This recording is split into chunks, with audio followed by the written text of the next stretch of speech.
Welcome back. You're watching France 24 and it's time now for Media Watch, our daily review of the international stories creating the most buzz online. Rebecca Bowring joins me now in the studio with more. Hi, Rebecca. Hi, Lana. And we start with really the scandal of this beginning of the year, the much discussed phone hacking controversy. There are some fresh developments involving another former News of the World editor whose words are coming back to haunt him, it seems. Certainly are, Lana. Let's go straight to the computer because we're talking about one Piers Morgan. He's very well known for being the judge of Britain's Got Talent, America's Got Talent. He's, of course, now on CNN. He's an evening show host there. But he's also well known in the UK for having a background in journalism. He was indeed an editor of the News of the World, and he was an editor also of the Daily Mirror.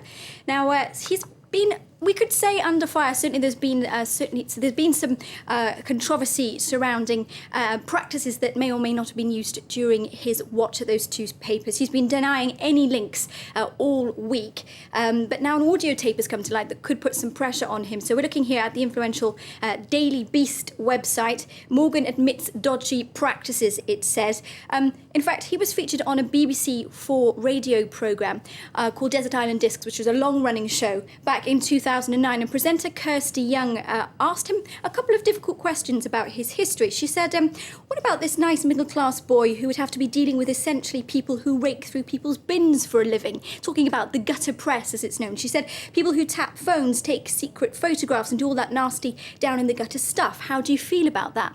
Now, in response, Morgan said most of it wasn't done by his journalists themselves, but he certainly didn't deny that there had been some rather circumspect practices around at the time. Let's take a listen. A lot of it was done by third parties rather than the staff themselves.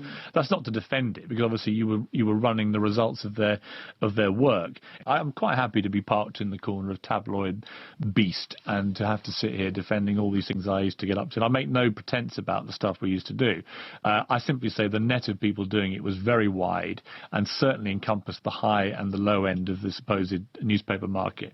That really does seem like a pretty stark admission there. He's definitely not denying it. He's definitely not denying, but if you go to the Politico website, they're saying there's, in terms of a smoking gun, it's a little bit weak because he doesn't actually implicate himself. It does show, though, that at the time, 2 years ago, he was quite happy to talk openly about what seemed to be a common practice. This is before the tide of public opinion, certainly Britain, turned against the practice of phone hacking since Millie Dowler, where it was discovered that Millie Dowler, the teenager who was killed, had her voice messages hacked. It sounds, though, in the quote that he could be talking about private investigators, the third party, and this would tally with something that The Guardian was reporting on just a couple of days ago.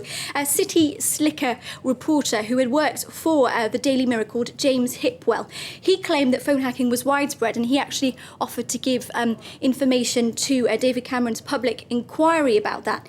Now, Morgan, unfortunately, has been getting himself into a bit of trouble, a bit of hot water on Twitter.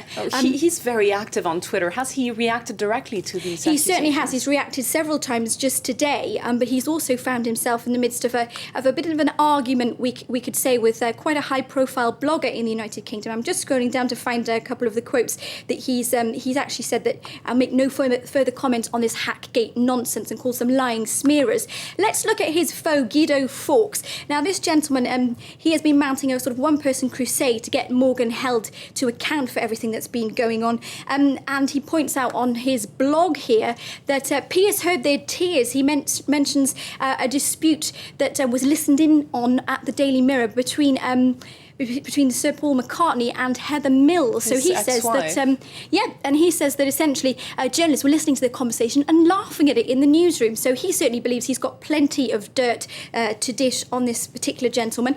And finally, if we have a look at the blog here of Roy Greenslade, he is a media commentator who writes for The Guardian, and he talks about an interview that Piers Morgan had with Naomi Campbell, of course, the supermodel, back in 2007, in which he says he doesn't consider phone hacking as serious as bugging somebody's house. And Greenslade says that Morgan's record as editor was marred by ethical blemishes, and he says that CNN should really have checked that out a bit more carefully before hiring him.